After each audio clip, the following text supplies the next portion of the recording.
اللہ تعالیٰ نے فرمایا سورہ رعد میں ان اللہ لا یغیر ما بقوم حتی یغیروا ما بانفسہم، کسی قوم کی حالت اللہ نہیں بدلتا جب تک کہ وہ اپنے اندر اپنے نفس کی حالت کو نہیں بدلیں گے۔ پہلے اندر اپنے آپ کو بدلو، پہلے حلال پر اکتفا کرو، حرام سے اجتناب کرو، گھروں میں شرعی پردہ نافذ کرو، شرعی پردہ، یہ رواجی پردہ نہیں، شرعی پردہ۔ پوچھئے علماء سے کس کس سے پردہ ہے، کس کس کے سامنے عورت آ سکتی ہے بغیر حجاب کے، کون ہے محرم، پوچھئے، اور چیزیں بھی پوچھ لیں، یہ بھی پوچھئے نا ان سے، پھر اس پر عمل کیجئے۔ اگر آپ اپنے گھر کے اندر پردہ نافذ نہیں کرتے اور شکوہ کرتے جی بڑی عریانی دنیا میں پھیل رہی ہے، تو آپ کو شکوہ کرنے کا حق نہیں۔ عریانی ہے، بے حجابی ہے، بے پردگی ہے، فحاشی ہے، پھیل رہی ہے، کیوں؟ ہم نے خود اپنے گھروں سے پردہ نکال دیا، جس کے بعد 2 پیسے آ گئے سب سے پہلا کام یہ کیا کہ برقع اتار دیا۔ معلوم ہوا کہ یہ تو غربت کی علامت تھی، یہ تو گویا کہ دقیانوسیت کی علامت تھی۔ تو ہمیں یہ سوچنا چاہیے، ہماری معاشرت، اب کسی نے قانون تو ہمارے اوپر نافذ نہیں کیا ہے کہ عورتیں پردہ نہ کریں، اللہ کا شکر ہے آج تک پاکستان میں تو ایسا نہیں ہوا ہے۔ مسلمان ملک ایک ترکی بھی ہے، وہاں عورت اپنا سر بھی نہیں ڈھانپ سکتی۔ آپ کو اپنے اخبار میں آپ نے پڑھا ہوگا، ایک ممبر آف پارلیمنٹ ان کی آ گئی تھی کہ جس نے صرف سر ڈھانپا ہوا تھا، سکارف رکھا ہوا تھا سر پر، اس جرم کی پاداش میں اس کی وہ اسمبلی کی ممبرشپ بھی گئی اور ترکی کی سٹیزن شپ بھی گئی۔ ہمارے ہاں تو نہیں، جس گھر سے بھی پردہ نکلا ہے اپنی مرضی سے نکلا ہے، جس نے بھی چھوڑا ہے اپنے ارادے سے چھوڑا ہے، کسی نے آپ پر لازم نہیں کیا۔ تو پہلا کام دیکھیے اصلاح معاشرہ کا، پہلے اپنے آپ کو بدلو، اپنے آپ کو ٹھیک کرو، اپنے کردار کو، اور دونوں اعتبارات سے اپنی معاش اور معاشرت، معاش آپ کی جو بھی کمائی ہے جس پر آپ کا گزارا ہے اس میں کوئی حرام کی آمیزش نہ ہو، معاشرت جو رہن سہن ہے، باقی ظاہر بات ہے چور کا ہاتھ تو آپ نہیں کاٹ سکتے، وہ تو جب تک قانون نہ بنے اور وہ نظام نہ بدلے، زانی کو آپ سنسار نہیں کر سکتے جب تک کہ شریعت کا قانون جو ہے اس کی بالادستی نہ ہو جائے، وہ آپ نہیں کر سکتے، سود آپ ختم نہیں کر سکتے جب تک کہ وہ نظام حکومت ختم نہ کرے، ورنہ تو ہر ایک جو ہے پورے ہمارے نظام کا جو ہے تانا بانا سود پر ہے۔ لیکن خود تو اپنے آپ کو بچا سکتے ہو، ڈائریکٹ انوالومنٹ تو نہ ہو سود میں، خود تو سود پر قرض نہ لو، خود تو اپنی بچت وہاں رکھ کر اس پر سود نہ کھاؤ، اور فکس ڈپازٹ رکھ کر جو ہے سود نہ کھاؤ۔ کم سے کم ان دونوں اعتبارات سے جب تک کہ ہم اپنے آپ کو، تقویٰ تو بہت اونچی چیز ہے، اور تقویٰ بھی وہ جتنا کہ اللہ کے تقویٰ کا حق ہے، تو بہت اونچی بات ہے، کم سے کم جو صریح حرام ہے اس سے تو بچیں۔ تو پہلی منزل یہ، بلکہ میرے اب آج کی ترتیب میں دوسری منزل ہوئی۔ پہلی منزل کیا تھی؟ یقین والا ایمان حاصل کرو، یقین پیدا کرے ناداں، یقین سے ہاتھ آتی ہے وہ درویشی کہ جس کے سامنے جھکتی ہے فقوری۔ ایسے ایسے درویش گزرے ہیں۔ اب یہ خواجہ نظام الدین اولیاء رحمۃ اللہ علیہ، دلی میں ایک تخت ہوتا تھا بادشاہ کا، ایک تخت ہوتا تھا ان کا روحانی تاجدار، وہ کون تھے؟ نظام الدین اولیاء رحمۃ اللہ علیہ۔ 6 بادشاہ ان کے زمانے میں بیٹھے تخت دہلی پر، کسی کے پاس حاضری نہیں دی، درویش نہیں جایا کرتے عمرا کے گھروں میں۔ ایک بادشاہ نے کہا کہ میں آنا چاہتا ہوں، روک دیا، نہیں میرے پاس مت آؤ۔ اس نے کہلوایا میں آ جاؤں گا، آپ کا دربار عام ہے، کھلا ہے، سب آتے، میں بھی آ جاؤں گا، آپ مجھے کیسے روک سکتے ہیں؟ جواباً کہلوایا کہ اگر بادشاہ ایک دروازے سے داخل ہوا تو درویش دوسرے دروازے سے نکل جائے گا۔ جھک رہا ہے کہ نہیں بادشاہ؟ جب آیا تھا بابر یہاں پر حکومت کو وہ جنگ کرنے کے لیے، اور پانی پت کی پہلی جنگ ہونے والی تھی سن 1526 میں، پتہ نہیں یہ تاریخ بھی اب لوگوں کو معلوم ہے کہ نہیں، تو وہاں کون تھا؟ ابراہیم لودھی بادشاہ تھا دہلی کا۔ وہ آیا ہے شیخ ابوالقدوس گنگوہی رحمۃ اللہ علیہ کے پاس کہ حضور حضرت میرے لیے دعا کیجئے، بڑا وقت سخت آ گیا ہے، بابر فوج لے کر آ گیا ہے۔ ان کا دعا نہیں کی، فرمایا ہٹ جاؤ یہاں سے، ہماری دھوپ چھوڑ دو، دعا نہیں کی۔ وہ آیا ہے ہاتھ جوڑ رہا ہے، دعا کی، دعا نہیں کی، اس لیے کہ ظالم حکمران تھا اور بابر نے شکست دی۔ تو یہ فقیروں کے پاس چل کے بادشاہ کیوں جا رہے ہیں؟ اس لیے کہ وہ یقین ہے دل کے اندر، یقین پیدا کرے ناداں، یقین سے ہاتھ آتی ہے وہ درویشی کے جس کے سامنے جھکتی ہے فغفوری۔ بادشاہ جھکتے ہیں جن کے سامنے، وہ کس سے حاصل ہوتی ہے؟ وہ در حقیقت یقین قلبی والی دولت۔ دوسرا کام، اپنے عمل کے اندر، اپنے کردار میں تقوی اختیار کرو، جس کا کم سے کم درجہ یہ ہے کہ حرام سے تو اپنے آپ کو بچا لو، اور فرائض کی پابندی کرو۔ نماز فرض ہے، روزہ فرض ہے، اگر آپ کے پاس مال اتنا ہے کہ زکوٰۃ آپ پر عائد ہوتی ہے، زکوٰۃ دینا فرض ہے، اگر استطاعت ہے تو حج کرنا فرض ہے، جو بھی ہے فرائض وہ ادا کرو، فرائض و واجبات ادا کرو، حرام سے اپنے آپ کو روک لو۔ یہ 2 کام نہیں کرتے تو اگلی آیت کی طرف بڑھنے کا فائدہ ہی نہیں، پھر یہیں پر بات ختم ہو جائے گی، فل اسٹاپ ہو جائے گا۔ لیکن اگر یہ مرحلہ طے کر لیا، خوش نصیب، اس نے اپنی معاش اور اپنی معاشرت کو درست کر لیا شریعت کے مطابق۔ اب اگلا قدم کیا ہوگا؟ وَاعْتَصِمُوا بِحَبْلِ اللَّهِ جَمِيعًا وَلَا تَفَرَّقُوا۔ اب کیونکہ تمہیں فرد سے آگے بڑھ کر ایک امت بننا ہے، دنیا میں انقلاب برپا کرنے کے لیے، اللہ کے دین کا بول بالا کرنے کے لیے، اللہ کے دین کو غالب کرنے کے لیے تمہیں تو فوج بننا ہے، خدائی فوجدار بننا ہے۔ لہذا تمہیں جڑنا ہوگا نا، تمہیں جوڑنے والی شے کون سی ہوگی؟ میں نے کہا تھا نا فصیل کی مضبوطی کا دار و مدار دو چیزوں پر ہے، اینٹیں پکی ہوں، افراد جو ہے ان میں تقوی آ گیا، فرما برداری آ گئی، اینٹ پکی ہو گئی دینی اعتبار سے۔ اب ان کو جوڑنے والی شے کیا ہے؟ فرمایا اور سب مل جل کر اللہ کی رسی کو مضبوطی سے تھام لو اور تفرقوں میں مبتلا نہ ہو۔ واعتصموا بحبل اللہ، حبل اللہ اللہ کی رسی، مل جل کر جمیعاً، واعتصموا بحبل اللہ جمیعاً ولا تفرقوا، تفرقے میں مبتلا نہ ہو۔ تفرقہ ہوگا تمہاری قوت ختم ہو جائے گی۔ Divided you fall, United you stand. اگر تمہیں مضبوط ہو اور مجتمع ہو، بنیاد مرصوص ہو، تو تمہیں کوئی شکست نہیں دے سکتا۔ اگر تمہارے دل پھٹے ہوئے ہو، تمہارے اندر رکھنے ہو، تو تمہارے اندر سے غدار نکل آئیں گے۔ جیسے کہ آپ کو معلوم ہے کہ انگریز جو آیا ہے ہندوستان میں، بنگال میں غداری ہوئی، میر جعفر نے غداری کی، اس لیے بنگال میں پلاسی کی جنگ میں فتح ہوئی لارڈ کلائیو کو۔ دکن میں ہمارا آخری تیر جسے کہا اقبال نے، ترکشے مارا خدنگ آخری، ٹیپو سلطان آخری چٹان تھی ہندوستان کے اندر، اور وہ بھی ایک غدار کی وجہ سے۔ جعفر از بنگال و صادق از دکن، ننگے آدم ننگے دین ننگے وطن تھے کون؟ مسلمان تھے۔ لیکن یہ کہ اگر آپس میں تفرقہ ہے، آپ کے تفرقے کو دشمن استعمال کرے گا، آپ کو آپس میں ٹکرائے گا، ایک کے مقابلے میں دوسرے کی مدد کرے گا، کبھی دوسرے کے مقابلے میں آپ کی مدد کرے گا، تاکہ آپس میں ٹکرا کر ختم ہو جاؤ۔ لہذا اتحاد، اب کیونکہ یہاں پہ اتحاد لکھا ہوا ہے تو اسی حوالے سے سمجھیے کہ واعتصموا بحبل اللہ، جو اتفاق کیسے آئے گا؟ اللہ کی رسی کو مضبوطی سے تھامو۔ یہاں ایک سوال پیدا ہوتا ہے کہ اللہ کی رسی کون سی ہے؟ بلکہ ایک بڑا تلخ واقعہ آپ کی یاد میرے ذہن میں ایک تلخی کی حیثیت سے ہے۔ سن 74 میں آپ کو یاد ہوگا کہ پاکستان میں عالم اسلام کے سربراہوں کی ایک سمٹ ہوئی تھی، اور بڑا روح پرور موقع تھا وہ۔ آپ کو معلوم ہے شاہ فیصل شہید وہ آئے تھے، سب سے بڑے وہ تھے، نمایاں تھے، اور تمام دنیا کے سربراہان مملکت لاہور میں جمع ہوئے تھے۔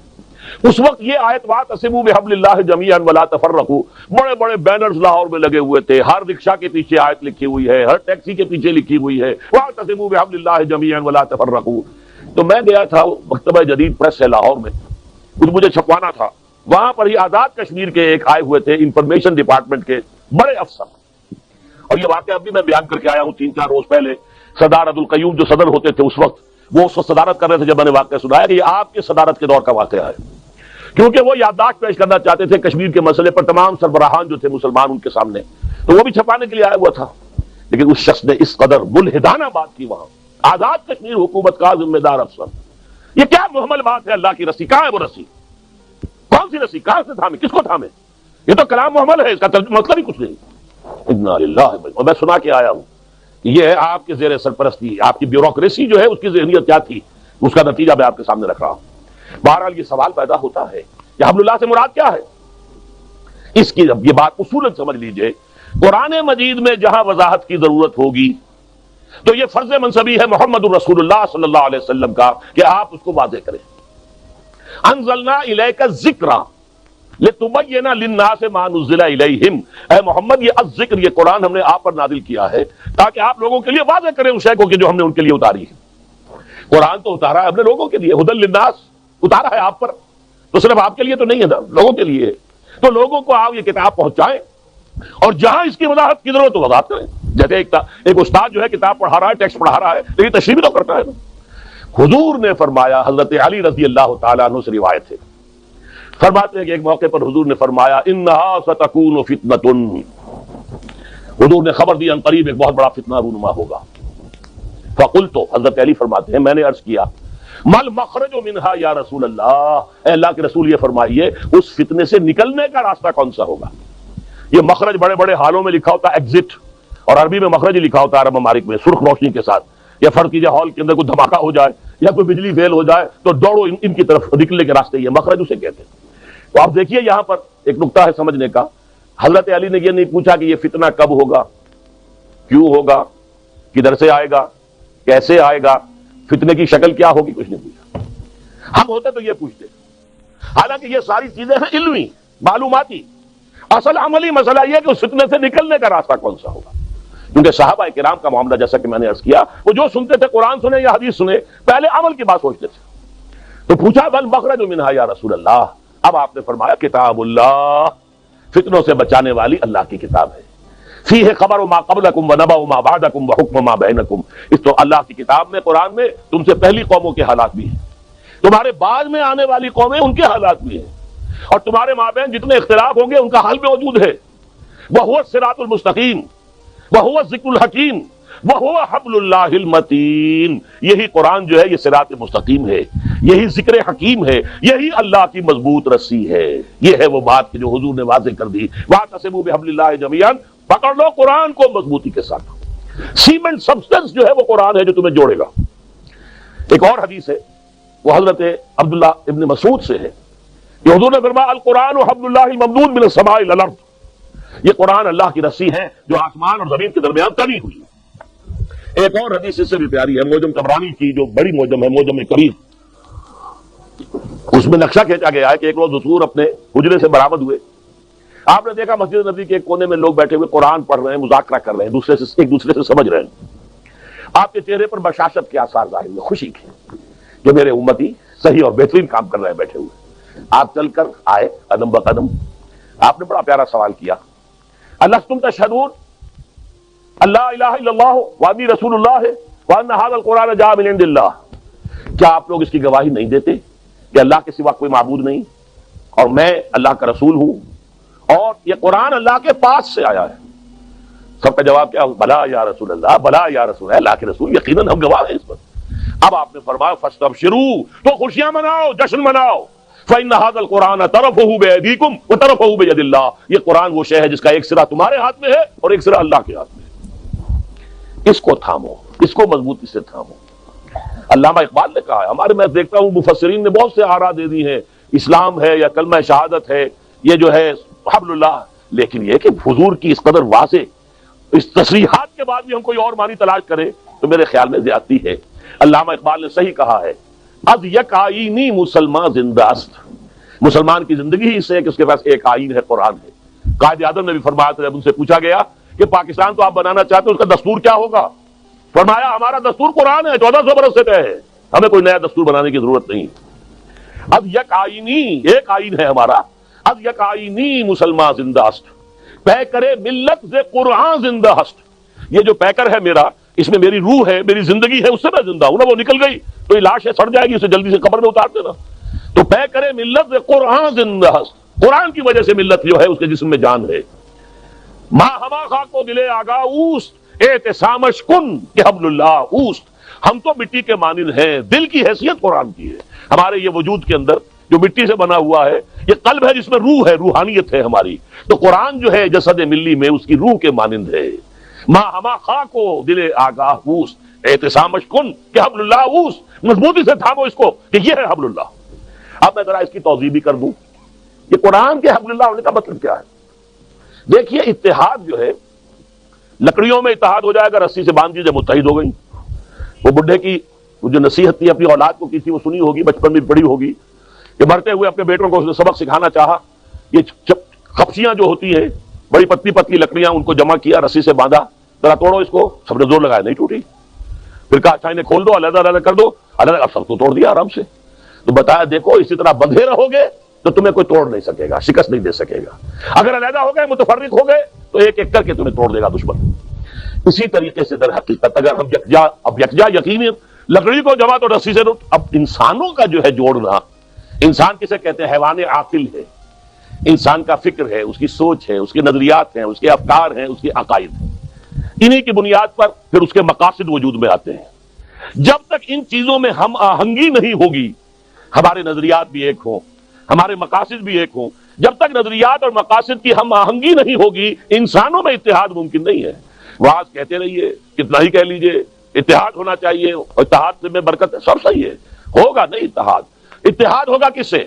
آپ کے فکر میں، آپ کی سوچ میں، آپ کے نظریات میں، آپ کے عقائد میں، آپ کے خیالات میں یکسانی ہو، یک رنگی ہو، مقاصد، اہداف، آپ کے گولز یہ ایک ہو جائیں، اب آپ جمع ہوں گے تو یہ بنیان مرصوص بن جائیں گے، اور انسان کے فکر کو، اس کی سوچ کو، اس کے مقاصد کو یک رنگی دینے والی شے اللہ کی کتاب ہے۔ لہذا اب تیسرا قدم ہوا آج کے میرے بیان کے اعتبار سے کہ اب یہ اینٹیں پکی ہو گئی، انہیں جوڑنے کے لیے قرآن، اب قرآن میں غوطہ زنی کرو، قرآن پر اپنی سوچ کو، اپنے فکر کو، اپنے خیالات کو قرآن پر مبنی کرو۔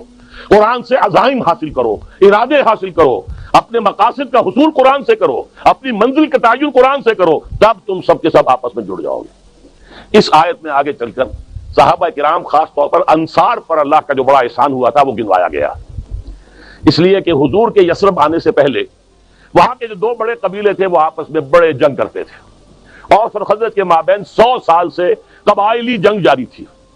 ایسے نہیں تھی جنگ کے روز کے تلواریں کھڑک رہی ہوں، کچھ لوگ ان کے مار دیے، انہوں نے ان کے مار دیے، جیسے ہمارے اب بھی ہوتا ہے قبائلی علاقے میں، قتل در قتل، قتل کا جواب قتل ہو رہا، یا جیسے کسی علاقے کے اندر جو گنڈے ہوتے ہیں ان کے مابین اسی طرح کا چلتا ہے، چودراہٹ کی وجہ سے اس گروپ نے ان کو مارا، انہوں نے ان کو مارا، تو اس طرح سے ان کی قوت ختم ہوتی جا رہی تھی۔ جب حضور تشریف لائے مدینہ منورہ میں، اب ایمان اور قرآن کی بدولت وہ بنیان مرصوص بن گئے۔ اب ان انصار اور ان اوس اور خزرج کے لوگوں سے کہا جا رہا ہے وَاذْكُرُوا نِعْمَتَ اللَّهِ عَلَيْكُمْ، اے اوس اور خزرج سے متعلق لوگوں، اللہ کے اس احسان کو تم پر یاد رکھو، اس کو یاد رکھو، اِذْ كُنْتُمْ أَعْدَاءً، جبکہ تم دشمن تھے ایک دوسرے کے، فَأَلَّفَ بَيْنَ قُلُوبِكُمْ، اللہ نے تمہارے دلوں میں الفت پیدا کر دی۔ اور پھر نہ صرف یہ کہ انصار آپس میں بھائی بھائی ہو گئے، کہاں قریش مکے سے آئے 300 میل سے چل کر، کہاں یہ مدینے کے انصار، اس طرح بھائی بنایا ہے آپس میں، ایک انصاری ایک مہاجر بھائی، تم فلاں کے بھائی، تم فلاں کے بھائی۔ اور پھر ایسا بھی ہوا، انصاری بھائی اپنے مہاجر بھائی کو لے گیا دکان پر، یہ میری دکان ہے، میں اس میں درمیان میں دیوار کھڑی کر دیتا ہوں، آدھی آپ کی آدھی میری، یہ میرا گھر ہے، میں اس میں دیوار کھڑی کر دیتا ہوں، آدھا گھر تمہارا آدھا میرا۔ یہاں تک ہوا ہے، اس لیے کہ اس وقت تک پردہ نہیں تھا، پردے کے احکام تو بعد میں آئے نا، وہ تو کہیں جا کر آئے ہیں سورہ نور میں اور سورہ احزاب میں، اس سے پہلے تو پردہ تھا ہی نہیں عرب میں، لہذا اس وقت پردے کے احکام نہیں تھے۔ وہ انصاری بھائی اپنے مہاجر بھائی کو گھر لے گیا، 2 بیویاں ہیں میری، تم پسند کر لو، نمبر 1 چوائس تمہارا ہوگا، جس کی طرف اشارہ کر دو گے میں طلاق دے دوں گا، تم شادی کر لینا۔ میں یہ گوارا نہیں کر سکتا کہ میرے گھر میں 2 بیویاں ہوں اور میرا بھائی جو ہے اس کا گھر آباد نہ ہو۔ یہ بھائی بنایا ہے کس نے؟ محمد نے صلی اللہ علیہ وسلم۔ یہ تھی وہ محبت کے جو پیدا کی ہے کہ ایک جنگ میں 3 جو ہیں اس درجے مجروح پڑے ہوئے ہیں کہ آخری وقت میں آپ کو معلوم ہے خون جب بہت نکل جاتا ہے تو پیاس شدید ہوتی ہے موت کے وقت، جبکہ موت جو ہے یہ مجروح ہونے کی وجہ سے اور خون نکلنے سے ہو رہی ہو۔ الاش، اب پیالہ ایک لے کر کوئی پہنچا ہے ایک کے پاس، ادھر سے ایک اور کی آواز آ گئی الاش، انہوں نے کہا میرے اس بھائی کے پاس لے جاؤ، اس کا حق زیادہ ہے۔ وہاں گئے تو دوسرے اس کے پینے سے پہلے کوئی اور تیسرا بول پڑا الاش، وہ وہاں گیا لے کر کے وہاں لے جاؤ، وہاں گیا تو اس کی جان نکل چکی، واپس آیا تو دوسرا بھی فوت ہو چکا، پھر واپس آیا تو وہ پہلا بھی گیا، تینوں چلے گئے دنیا سے بغیر پانی پیے۔ لیکن یوسرون علی انفسہم ولو کان بہم خصاصہ، یہ تو وہ لوگ ہیں جو اپنے اوپر اپنے بھائیوں کی چیزوں کو ترجیح دیتے ہیں، اپنے بھائیوں کی ضرورت کو ترجیح دیتے ہیں، چاہے خود بھی تنگی کے اندر مبتلا ہوں۔ یہ شان تھی صحابہ کرام کی، اس احسان کا ذکر ہو رہا ہے۔ وَاذْكُرُوا نِعْمَتَ اللَّهِ عَلَيْكُمْ إِذْ كُنْتُمْ أَعْدَاءً فَأَلَّفَ بَيْنَ قُلُوبِكُمْ، تم دشمن تھے ایک دوسرے کے تو اللہ نے تمہارے دلوں میں اس الفت پیدا کر دی۔ وَكُنْتُمْ عَلَى شَفَا حُفْرَةٍ مِّنَ النَّارِ، تم تو آگ کے گڑھے کے کنارے تک پہنچ گئے تھے، تباہی کے گڑھے میں گرا چاہتے تھے، فَأَنْقَذَكُم مِّنْهَا، تو اللہ نے تمہیں پکڑ کر وہاں سے بچا لیا ہے۔ كَذَلِكَ يُبَيِّنُ اللَّهُ لَكُمْ آيَاتِهِ لَعَلَّكُمْ تَهْتَدُونَ، اسی طرح اللہ تعالیٰ تمہارے لیے اپنی آیات کی وضاحت کر رہا ہے تاکہ تم ہدایت حاصل کرو۔